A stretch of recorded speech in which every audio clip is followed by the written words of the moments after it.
IVM. What is intelligence? How do we learn what we learn? How are we aware of the world around us and ourselves? These are difficult questions to answer for humans, but are critical to the future of artificial intelligence. Technologist, entrepreneur, and scholar Avinash Ambale gives us fresh perspectives on thinking about AI, machine learning, and more.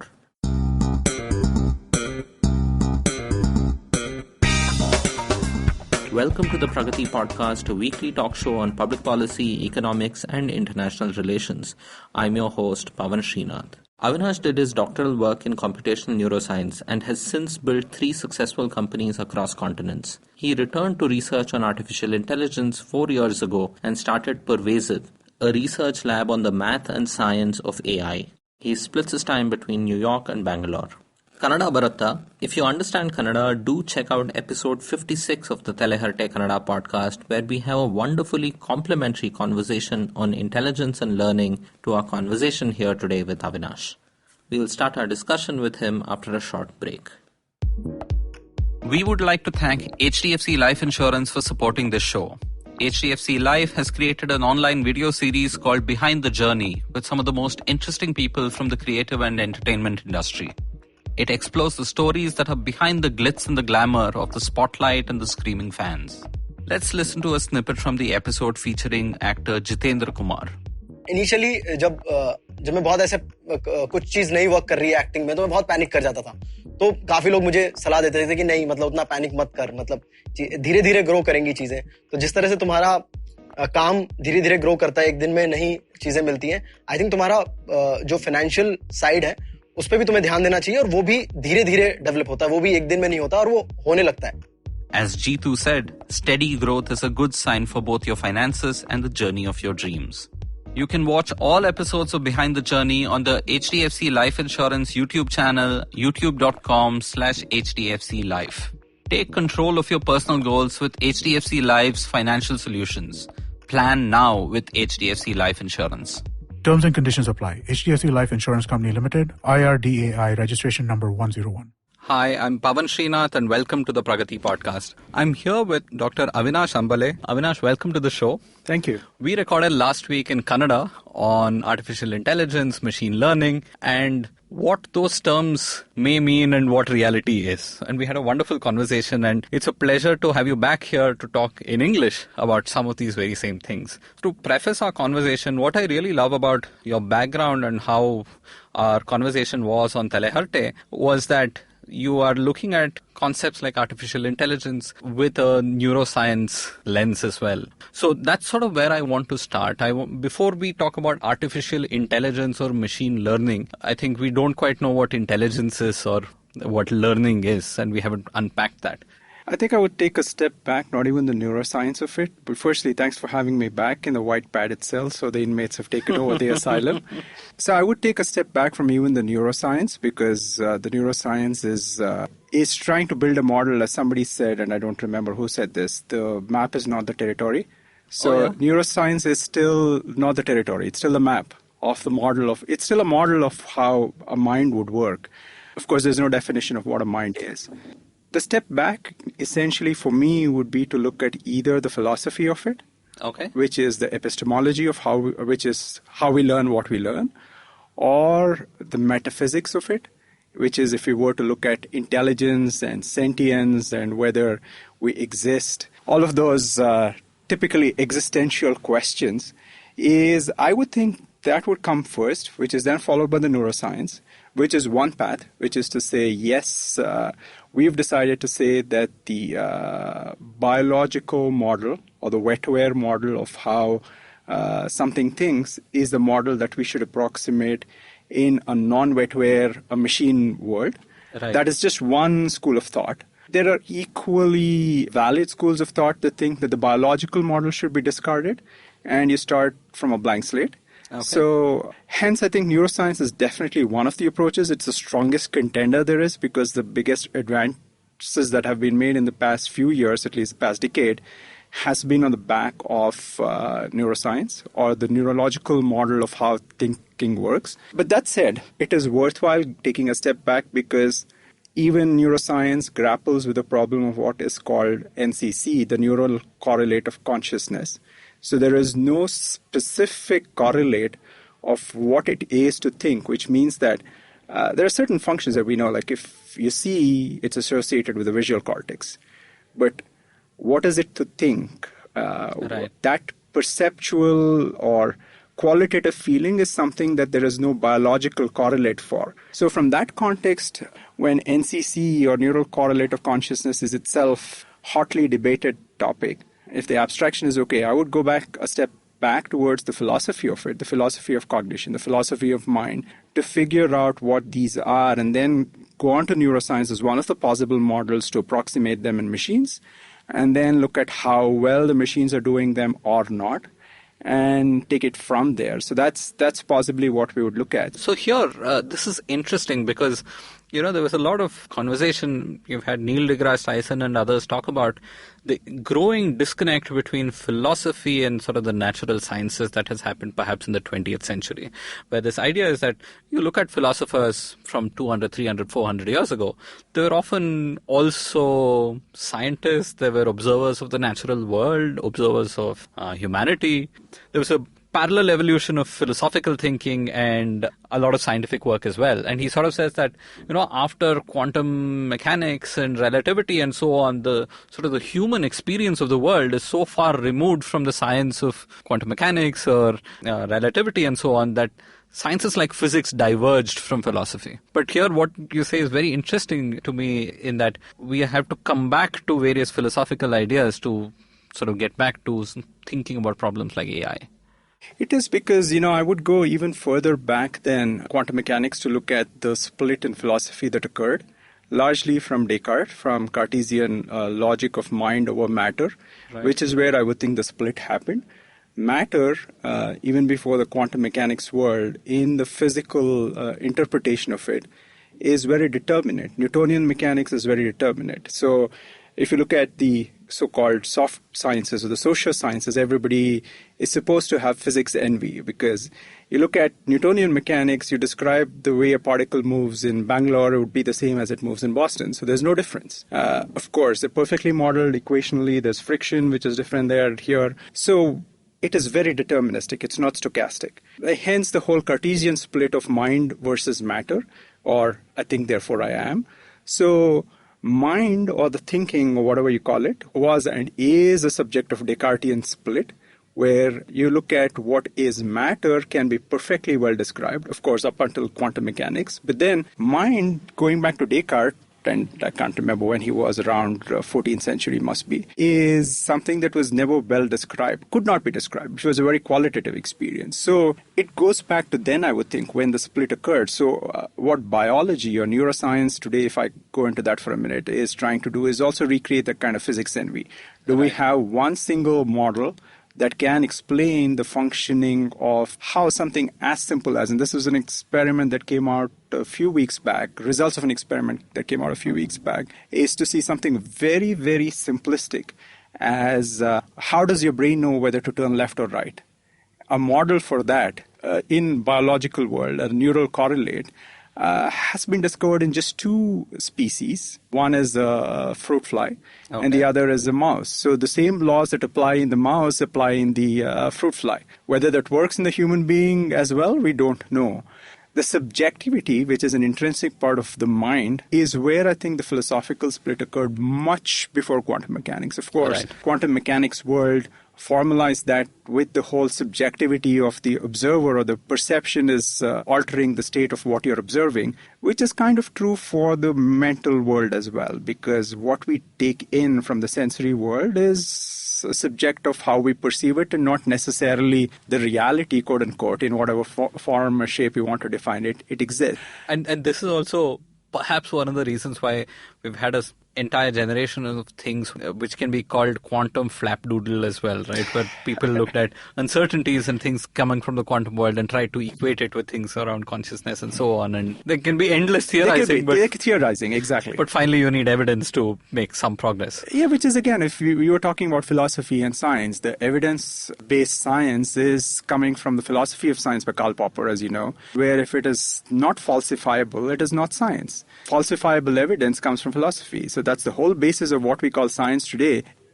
So what does philosophy as it exists today? I know that there are different heights and different philosophical questions reached in India and the West at various points in time.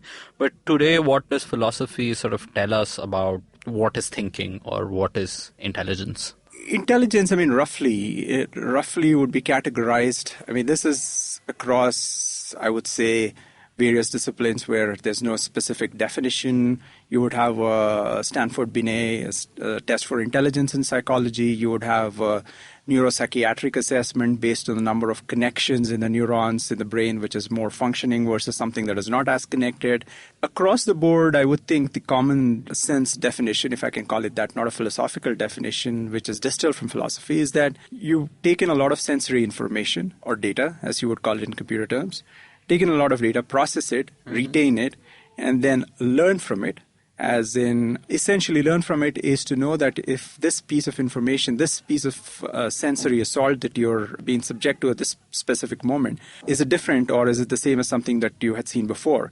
Because that goes back to the evolutionary story of who we are and how we learn. And then learn from that sensory data and then try and process it in a new context or a new situation. So that is where you would typically, a very common sense definition of intelligence would be from various disciplines which either have their origins in philosophy or not. Like you said, it is... So it's like a working definition. It's like a commonsensical definition rather than a philosophical or a psychological or a neuropsychiatric or a computational neuroscience or a computer science definition of it. Right, because if we say that, we need this thing to be self-aware, then we again get into very muddled territory, right? Because it's very tough to define self-awareness. It is, because aware, if I could just take the aware part of it. Awareness is the most contentious topics there is in the world today, especially because you don't know what awareness is in human beings as well, because there is something that they call the hard problem of consciousness, which is qualia, which is you don't know what it is to be aware. We don't know. I don't want to go full-blown matrix on this, but at the end of the day, that is one of the biggest problems there is that people are trying to solve, like with physics after quantum mechanics and relativity is like the grand unified theory. We're still trying to figure out what it means to be aware. So I will not even step into the territory of awareness. We'll just talk about learning. All right. Learning is about just taking in, if I were to describe it in computer science terms, you take in input, process it in some form, shape, and then there's an output. Is that output relatable to the input in some form or shape, where you transform the received input into a form that is adaptable, which is, if I go back to the evolutionary biology, it is a fitness function. Does that output help you survive in the Darwinian jungle? That's a fitness function. That's a fitness test. Right. So if I slightly digress into AI and deep learning, which is what they call a loss function in AI. So when you're computing, when the deep learning algorithms, which are modeled on neurons, are trying to compute if they have to learn, they are characterized by what we call a loss function. Okay. The loss function is saying, what is the learning rate? Essentially, it's a shorthand for saying, what is the learning rate? Those weights are constantly being adjusted by the machines or by human beings, depending on the model that you deploy, is essentially the essence of the transformation that occurs, because that is the error. That is the coding error that occurs between what you're supposed to have done versus what you have really done. Right. And that, in my opinion, is encapsulating the essence of learning or intelligence. So if you're able to take an input, transform it into an output, and you're successful in doing that, the loss rate or the learning rate, whichever way you define it, the loss rate is very specifically defined mathematically. Right. The loss rate is relatively low. How long it takes you to get there is another part that we will leave out of the equation, because that is a temporal time series sequence. Given a specific input, getting an output is how we learn, and that is learning. Say a child is learning, especially in India, basic mathematics, and therefore has to learn multiplication, then you have to solve a bunch of problems. 4 into 4 is what, and 4 into 6 is what, and 6 into 4 is what. And then here, when we look at that learning, there's one, you do iterated problem solving, right? And try to see if whatever answer you get is right. The other part of it is you are either told or you infer the rules of how this system works, right? Somebody at least tells you that multiplication is repeated addition. If you have a bad teacher and you're a good student, you might infer it after doing a lot of things, saying, hey, what I'm doing is actually just repeated addition, right? And then it becomes so encoded that it's a pattern. So now if you ask me what is 4 into 6, I don't need to actually add them or multiply them. I know that it's 24. So this is how I might have learned or a human might have learned. Are AI or machine learning algorithms replicating steps like these? Similar, I would say. I would not go into machine learning, which is much broader. If I were to look specifically at deep learning, which is the most popular subset of AI today, largely because all the big guys, the hyperscale internet giants like Google and Facebook use them extensively. Typically, that's the way it does. It either learns from the errors that it makes, the mistakes it makes, which is why the training samples are huge. Right. So when you look at its efficiency compared to a human, you would think a human child who takes the longest time to learn something in class would still be the brightest compared to the deep learning algorithms of today because the error rate is that high. The learning process, when I say error code or the error rate or the loss rate, which is typified as the shorthand for how well you learn, that is a representative of learning. That is spread over a period of time that is stupendously large. Okay. So in a way, if you were to call it that, trial and error learning is what they do. But what we have as human beings, irrespective of the level of quote-unquote popularly called intelligence, that machines don't have today is the capability of abstraction. So we can, for good or bad, and it might be completely wrong in any sense of the term, but we can define or we can derive an abstraction or a conceptual definition of the material world and form a picture of what it is in our heads in some form or shape, and the machines cannot, which means the single biggest problem that they have, and they're talking about what they call transfer learning, which is a specific discipline, but it means that if it has been trained to do one specific task, it is not able to transfer that learning to a separate task. So, for instance, this arithmetic example that you took where multiplication tables by rote, if we learn that by rote, we are possibly able to do division because we can abstract the concept. It might take a little while. I'm not saying that it is like readily intuitive, but you might say, oh yeah, somewhere it strikes. And then you go up into your head because you've abstracted the concept. So in that context, that abstraction or the conceptual ability that we have is something that machines don't have today. Okay. Which, if you were to call it in linguistic terms, we are able to create an ontology and a taxonomy of the objects that we learn from, and then go from there to a conceptual understanding of it. Which ontology and taxonomy these machines cannot create, for good or bad. People who say that we don't need them, and they might be completely right.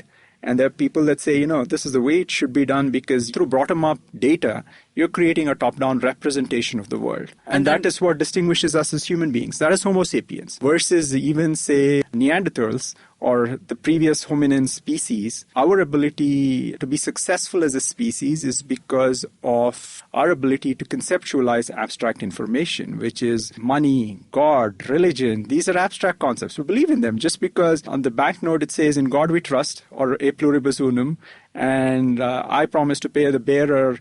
It's a piece of paper. Right. We trust in that because that's an abstraction. And nobody else, no species in the world today that we know of has that ability to abstract. And that, I think, is a vital quality. And that is something that we can learn, which machines today, as of today, cannot learn. Okay. Currently, if you're talking about deep learning, what is it that they're capable of inferring? So one is, I understand that you give a lot of training data sets and so on. But here with humans, we are able to form some, I'm trying to see what all gives meaning, right, for a human. One easy way to start with meaning is you start by categorizing. This is a cat, this is a dog, this is so and so, and you know that they are all separate from each other and we can identify one from the other. But then we will also figure out at one point, okay, these are all four-legged things or these are all animals. There's categorization, which gives one level of meaning. There is a hierarchy and there are a bunch of relationships between various things, which we infer at one level or the other, or we are taught at one level or the other. So currently with deep learning, what are they capable of inferring? before AI, with computing, we had rule engines, right? A human would set what the rules are and then the computer would do those things. And now, whether it's a voice input or an image input, a computer is able to not necessarily just use rule engines, but create their own, right? So I'm trying to get a sense of what is currently possible with deep learning. I would not call it inferring today because they're not capable of inferring. Okay. What they're capable of doing is classifying. Okay. They're able to classify that this is a cat and this is, well, when I say cat, I mean, they're not building up this level of abstraction that says this is a four-legged animal, this is furry. Are they capable of that abstraction, that inference? No. All they can do is classify that when they see, let's say they've been trained on a million samples of cats versus dogs. When they see a new picture of something, then they can say this is cat, this is not cat. Which is, I would say, a classification problem, which is to say, yes, if I were to, and they can do it better than humans, which is after being trained so quick, and we have our biology or our genetic upbringing in the back of our brains to contend with. So if we see something that is like a snake and it moves like a snake, we think it is a snake. Right. Because evolution has conditioned us to believe that. And in Canada, for example, there's a local lizard, I forget its English name, we call it havrani, because it looks sort of like a snake, but it has 4 legs and it's a lizard, right? Yeah. But it's the same, right? We sort of colloquially call it that because we're conditioned, because it could be a threat to you. Right, and it looks and moves like a snake. So it could be a threat because it could kill you or it could poison you. So the reason I talk about that is when we are conditioned by evolutionary biology to classify certain things in a certain way, we lose that efficiency.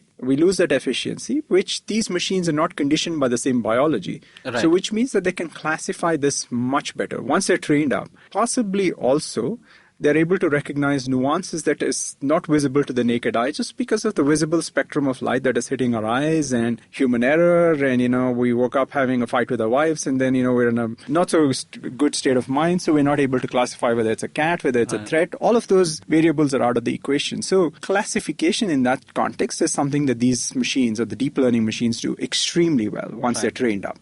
There's been a lot of talk about black box AI recently. So when a deep learning algorithm is able to classify, say, cats from dogs, are we able to get a sense of how they do it or what identifying features or things they go for? Because when a human learns, then sort of thing, 4 legs or the face looks like something, and then that sort of informs what a dog looks like. So for example, if you've grown up only seeing golden retrievers and suddenly there's dachshund in the equation, then we won't be able to necessarily identify that as a dog, right? And maybe someone has to tell us, and then we can say that, hey, 4 legs and it barks, so therefore it's a dog. So are we able to tell with deep learning how this deep learning algorithm is learning its classification? I'll answer that from 3 prismatic views. The first one, definitely from the legal point of view, because that's where it is going up for debate in legal circles. When AI is being used to classify whether somebody is guilty of a crime, well, that's a little too extreme. It's not happening yet. But, somebody who's been incarcerated in jail, and where the sentencing judge has to decide, the chance of recommitting that crime is recidivism. So when you look at recidivism rates, that's when you can look at the sentencing. So the AI can classify that based on prior data. The reason I mentioned that from the legal perspective, this was, of course, being a New Yorker, we'll have to say this. We always consider we are the second most powerful thing, anything on the planet. After Washington, D.C., the toughest job is the mayor of New York. The second toughest job in the U.S. and by definition the world. The second most powerful court in the United States after the Supreme Court is the Southern District of New York, SDNY. So this was an SDNY ruling that said, I don't care how the documents are classified. This is specifically for document classification. As long as the output is consistent, reliably, over a period of time, then the black box component of it does not matter. So there is one legal precedent, which in American law they call black letter law, which is now, accepted practice. I mean, this is in the past 5 years, not much longer than that. So that's one prism. So it says that so long as it's doing its job, I'm okay with it. I don't care how that black box works. But if the black box has biases, then what's the legal position? That's another set of questions, which we'll probably talk about the ethics of that in a minute, the ethics and the morality of that in a minute, because that's a whole contentious topic. Because there are tests on, especially with self-driving cars, whether what they call the classical trolley problem. You see the train going on the tracks, and then it's going to kill 5 people versus you switch a lever, you pull a lever, and then it can go another track and it kills 1 person. What would you do? So those are ethical questions that have still not been answered. But from a limited perspective, And this is not even in the recidivism cases when he's released out into the streets, whether he's going to recommit the crime kind of cases. This is just about discovery of evidence in electronic documents. That's when this ruling was. So I'll restrict that to that for now. So that's the prismatic lens from the legal perspective for black box AI. The second one is this loss function that we were talking about earlier. That is what you would call hyperparameterization of the AI, where you're trying to create these parameters that will make the machine learn. And that today is a question of tweaking these weights around for these to learn. The loss functions are being adjusted dynamically and continually. Okay. So that parameterization of the loss function is something that is what Google pays AI guy close to $500,000 to do in his day job. But irrespective, jokes apart, that is something it is not doing today for two reasons. One, at the end of the day, for good or bad, that's still a human that is doing that.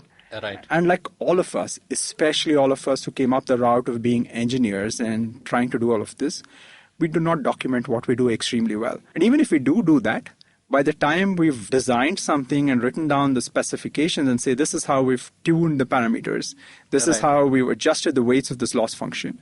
By the time we actually implemented the minor tweaks that we might have done and forgot to write it down or alter the document, what is out there versus what is written down is completely out of sync. Again, I would call that a human error, not so much the AI's capabilities in and of itself, but the fact that these weights and these loss functions have to be tuned specific to the task on hand. And if I go back to what we talked about in the transfer learning, this is tuned for one very specific task. So if I train it to distinguish between cats and other four-legged animals, I can't expect it to distinguish between humans and Neanderthals, for instance. Right. Or even 2D images and 3D images of the exact same object that I've been training it on. So if I show it 2D, it'll not do it in 3D. So it's as simplistic as that. So it's for that very, very specific task in that specific point of time. From a science, technology, whatever name you want to call it that's the second prism.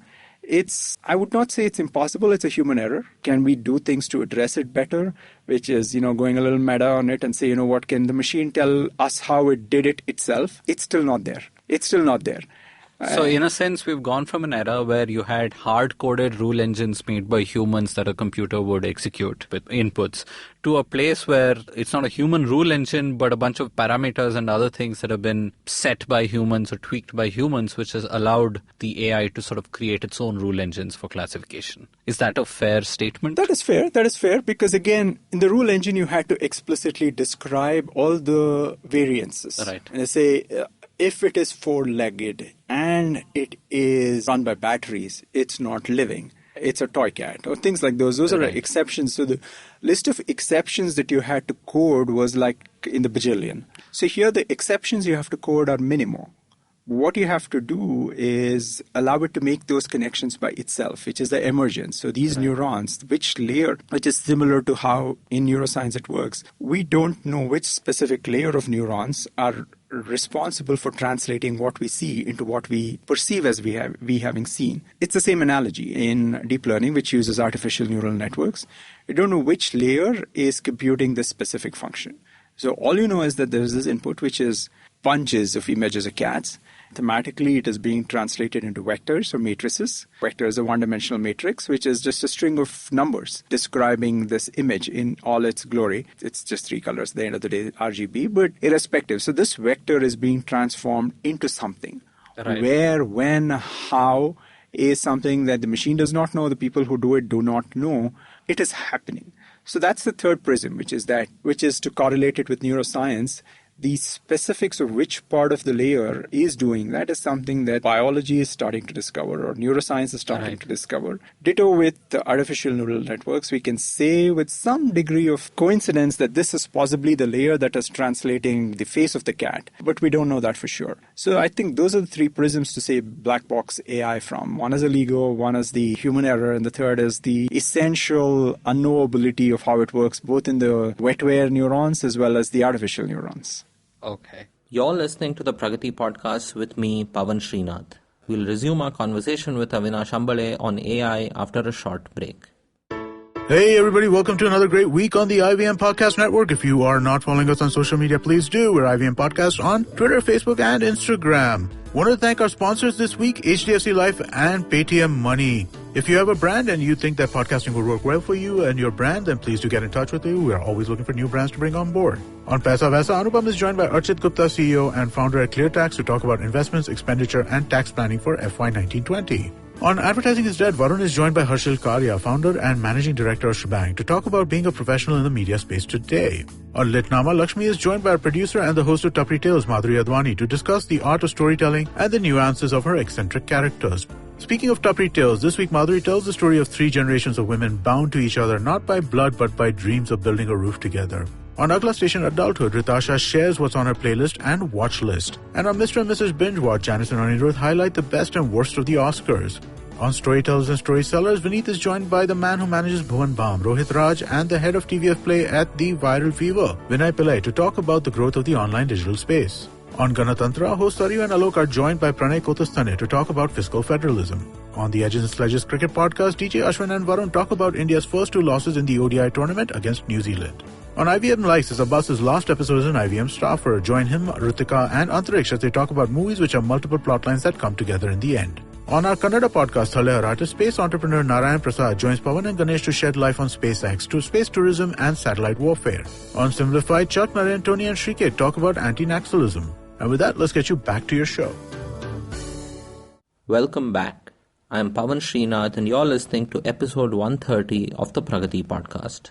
So Avinash, if we can take a look at where we are in 2020, I understand the whole hype cycle and we have to ask ourselves these grand questions of human evolution because ideas around singularity, emergent intelligence all sort of feature in that spectrum of conversation on where we are going to go as a species as well, right? But before that, coming to perhaps more quotidian life today, where do you see promise over the next decade or so in terms of where can we start pushing the frontier? One of the things that you highlighted even in our Teleharte conversation is how some of the brightest minds working on AI today are doing applied work and work that was probably theorized and worked on 20, 30, 40 years ago. And that's because we are finally seeing driverless cars, image recognition, a few of these things where we can see real world application to some of these concepts. But where do you see this going forward? I think I would go beyond the conventional media hype. What I would look at theoretically first before I go into the software and the hardware part of it. What I would look at is different models of modeling how we learn or why we learn. I will not even look at how we learn. That is too quotidian in your phrasing of it. Why we learn is more important to how we learn because without the why, without the motivational factor, which I don't want to go all Viktor Frankl on this and say purpose of living and the reason we learn anything is because there is a solid why. But there is a specific epistemological reason to mentioning the why. I mean, the models today are largely based on what you would call reinforcement learning, which is reinforcement is if you do something good, you get rewarded. If you do something bad, you're punished, right. Which is the carrot and stick thing, the reinforcement thing. But in an earlier conversation that you and I had as a private conversation that you're talking about, the reason why you were motivated to do your work is not because of either, but because of your innate intellectual curiosity.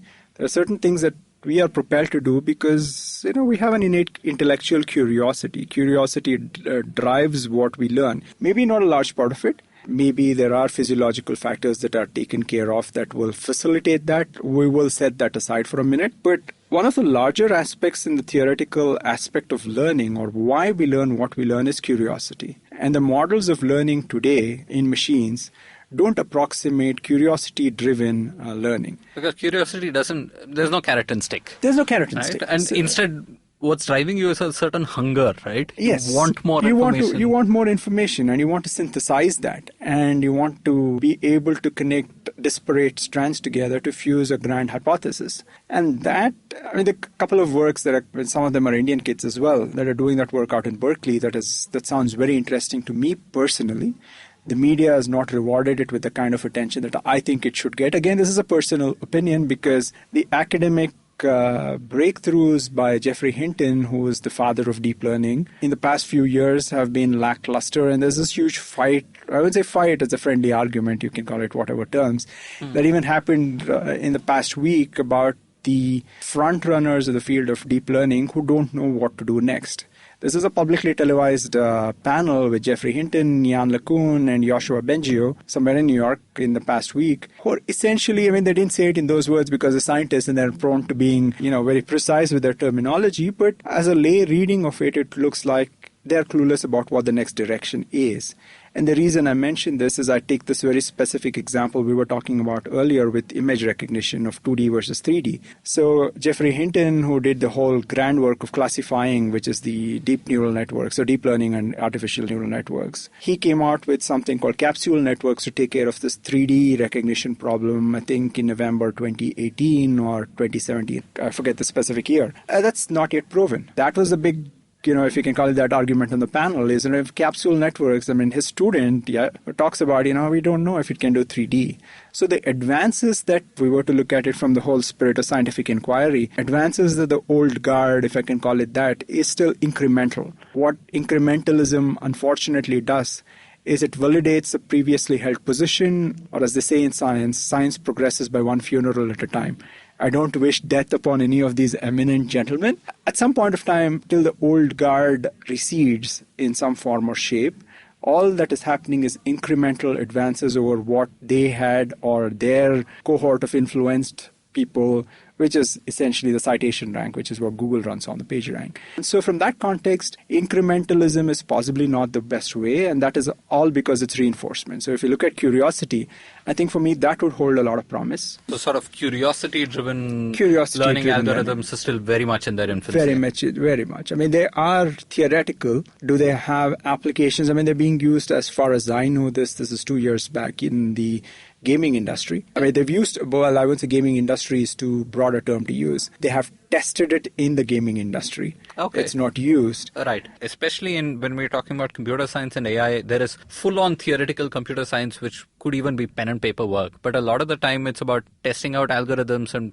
putting them in sandboxes and so on. Exactly, right? And we probably need to do that for 2 decades before it sees anything in the real world. Exactly. And that's fine. That is totally fine because, when we talked earlier on the Talkshow podcast, we were talking, I'm guilty of this as well. I painted a very linear picture going from the 50s to Geoffrey Hinton in the 2014s. It is not linear. It does not go in a straightforward fashion in that, there was perceptrons in the 50s, which led to deep learning in the mid-10s. So the digressions that has taken, whether it is what we know as stochastic gradient descent and back propagation, those were essential for perceptrons to go into reality as artificial neural networks, which answers the second part of the question, which is that they would not have been possible without the hardware advances that we have today, which is the GPUs, the graphic processing units, which you see in gaming laptops, and the kind of processing power that is available with them.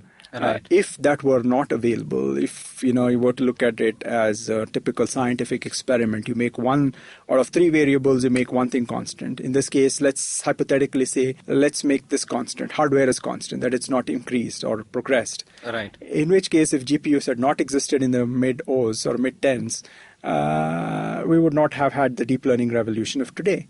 Right. So they all, if not necessarily march in lockstep, they need to progress in their own way. Right. Whether it is the new advanced chipsets of today or not. So one is sheer raw computing power. Without the GPUs, what we've seen today with GPUs or with deep learning is not possible. Or if it is possible, it requires tons of computing power cooled by so it's possible. Several gigawatts of energy, which is going to set any environmentalist on the path to ICU. So the computing power is necessary. So even if something's possible, it doesn't become feasible. It doesn't become realistic. It is not. Yeah. Right. But beyond computing power, do you think there are any fundamentals, hard technologies that we need on this path towards sort of machine learning and intelligence? This is another thing that I believe deeply in, because this is where I think it's coming from my own bias and my perspective and my own personal investment dollars, is that the reason why deep learning took off is because you had a homogenized set of data at hyperscale available with Google and Facebook and all the hyperscale internet giants of today. For real-world applications, that kind of data in all its dimensionality. When I talk about dimensionality, it's not the dimensions we talk about in the spatial dimensions, which is height, length, and depth. It's just the various parameters to describe data, the various parameters to describe one data set. So in that context, the dimensionality becomes very critical. If you were to translate the advances in deep learning to something that is required by lay people outside of the hyperscale internet, commerce, these are commerce companies at the end of the day, you would find it very, very hard to force fit the deep learning algorithms into something that would, say, be used by, let's say, MasterCard even, because their transactional data might not be as homogeneous as like the HTTP, HTML, JPEG forms that Google and Facebook use. So it's either, again, if I go back to the language example, either we have a top-down harmonization of all the standard definitions of all kind of computer languages and formats used in the world, or you merge it with the bottom-up way of looking at it from software, from a learning perspective. How can I learn as efficiently from low-dimensional data as I can learn from higher-dimensional data sets, which is what the Googles and Facebooks have, which is where, of course, they have the resources too. So which is the challenge, really? If you were to look at it, I would not say it is an easy problem to solve. What these guys have done, scaling up has been immensely difficult, which they have done. But I would think the equally bigger problem, which is a software problem to tackle, is scaling down. How do you take a solution, which in this case is deep learning, which I would say is inherently designed for big scale, hyperscale, and the Google kind of problem. It may not be inherently designed, but it is well adapted to it, is very, very closely correlated to that problem. How do you take a technology like that and scale it down to a data set that is much, much smaller in dimensionality? That is where the progress in software, when I say software, I don't mean it in the Bangalore context of information technology. Right. I mean it in the traditional computer science terminology of it is how do you define a new set of databases that are able to provide the right inputs to these machines so that they can learn as efficiently from this reduced footprint data set as they're learning from the hyperscale data set. So I think these three elements, I mean, I used curiosity as one example, but the reason why I brought that up is because if I go back to that, traditional and what is lacking in the machine learning or the AI world today is traditional cognition. There is the Piaget model of cognition for child development. How does a child's intelligence develop? Piaget, not to be confused with the watch by that name, Piaget's model of cognition is essentially the gold standard for when certain stages of development occur in children's cognitive development. Right. If you've passed these certain stages, which is verbal stage to math skills, and which is possibly the basis of bulk of our formal education today. Right. And even before that, things like object permanence, right? Yes. When you can play peekaboo with a child of a certain age, and then after that, peekaboo stops working. And that is another model also, which is the theory of mind. When do we start associating it? I think 4 years ago, which is the peekaboo, and they're called theories of mind. When do we start ascribing that other people other than us have different intentions? So when we see something, they're seeing, or the mirror test, as they call it, in a different context. So all of these are models of cognitive development in humans. Do we have an equivalent model for cognitive development of machines? No. For the cognitive development of children, from Piaget's models downwards to where it has flown into the educational system of the world. And the reason why I again talk about Google and Amazon in this context is all these founders are apparently kids of Montessori system. And the Montessori system relies on sensory embodied cognition, as we call it, that you're learning through sensory stimuli, that you're learning by touching objects. You're not learning science through the abstract formulations of it. You're learning by how things move and how physics is. Those models, when you go from the models of cognition that Piaget talks about to the way they express themselves in the educational system, that does not have an equivalent in the machine learning world. Right. If you don't have that, how do you decide if there are, if I were to compare, I go back to Searle test or Chinese room test or the Turing test. If I were to compare like to like, there is no way to compare to like because there's no common baseline. Or when there's no common baseline, can I subject it to the Piaget's cognition model and start, this is at level 0, which is what they start doing with driverless cars, of course, now, level 0 to level 5. Those models is something we have to start looking at. And the different drives that come in at different angles, which could be curiosity, reinforcement, which could be exploratory, or as they call it, explore versus exploit in population dynamics, whether you want to go deep or whether you want to go broad. That is a decision you're making all the time. Things like those are models that you use to learn. All of those are the why we learn what we learn. I think that is why when we started talking about the philosophy of it. I think the why is very much more important than the how we learn. And if that is not solved, we are just going to look at the hype cycle of one specific way of how we learn and say that's the next best thing that happened to the planet, and then singularity is near, Skynet is taking over. So I think it is essential for us to get a reality check in terms of looking at the whys. Mm-hmm. Why have we learned what we have learned as human beings, and use that as a scale on which to evaluate these. And if they do as well or partially as well in a broader context, yes, then we say intelligence is achieved. So in that sense, would it be fair to say that advancements in psychology, in neuroscience, in our understanding of how we learn and the fundamental sciences there could contribute to real advances in machine learning and AI in the future? Perhaps there's still a lot of fundamental science waiting to be unpacked and explored fully before we get to replicating it in various ways. I would think so, because, when you talk about AI as the black box, the biggest black box there is the mind. The reason we started by saying NCC, neural correlate of consciousness, is that we know that the brain exists, but we don't know where the mind exists. That is the biggest black box there is. And if you can solve that problem, I would think it's an easier stretch to then formalize that in a mathematical language, which can then be algorithmized and then be implemented on the available software and the hardware of the day. That biggest black box is out there waiting for it to be solved. Looking at it from one prismatic view of either neuroscience or psychology is not going to solve the problem. It has to be interdisciplinary. It has to bring in all of these different disciplines together. You can figure out what you can borrow from each other and see, you can have those water cooler aha moments that this is what is doing that. Oh yeah, I have a parallel here. And that might be the synthesis of, I don't want to go all Hegelian dialectic on this, but that could be a synthesis of all that exists today. And that could be the way to look at it in the future, as opposed to looking at it from a pure computational or a pure mathematical construct. So this curiosity thing I'm talking about, that work is the Professor Alison Gopnik, who is a professor of psychology.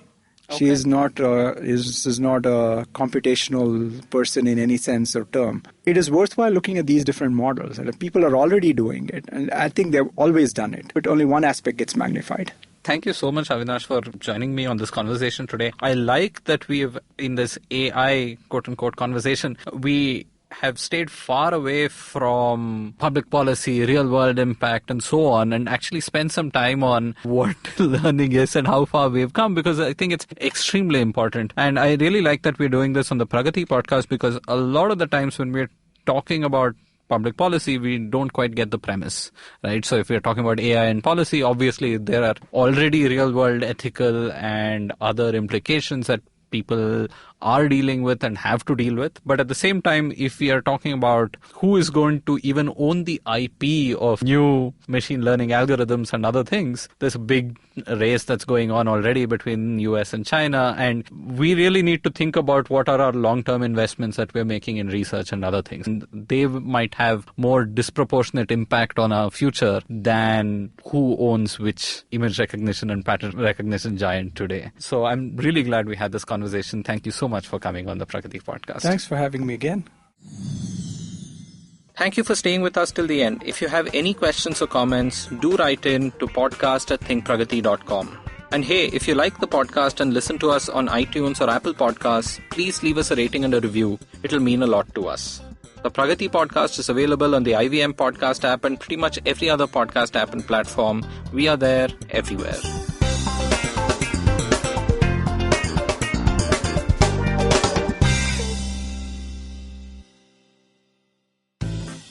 Do you wish you were smarter? Well, so do we. But the next best thing? We could make you sound smarter. And to help you with this endeavor, we are Simplified, a podcast that attempts to break down the complex world around you with a little knowledge, a lot of poor jokes, and a ton of random trivia. Episodes out every Monday on the IVM Podcast app or wherever you get your podcasts. See ya! नमस्ते, मैं हूँ सौरभ चंद्रा। और मैं प्रणय कुटस्थाने। जब महफिल खत्म होते होते दरवाजे के बाहर पुलिया के ऊपर हम दुनिया भर की जटिल समस्याओं को सॉल्व करने में लग जाते हैं तो हो जाती है पुलियाबाजी। अब आजकल के अपार्टमेंट वालों ने तो कभी पुलिया देखी नहीं होगी, पर आप फीलिंग तो समझ ही सकते हैं। तो आइए शामिल हो जाइए हमारी पुलियाबाजी में, जहाँ प्रणय और मैं एक से एक इंटरेस्टिंग टॉपिक्स की तह तक जाएंगे। Artificial intelligence, bitcoin, Pakistan, medical education, currency crisis, कभी हम दोनों के साथ और अक्सर स्पेशल एक्सपर्ट गेस्ट की कंपनी में। सुनिए हमें IVM की वेबसाइट, ऐप या अपने फेवरेट पॉडकास्टिंग प्लेटफॉर्म पर हर दूसरे हफ्ते।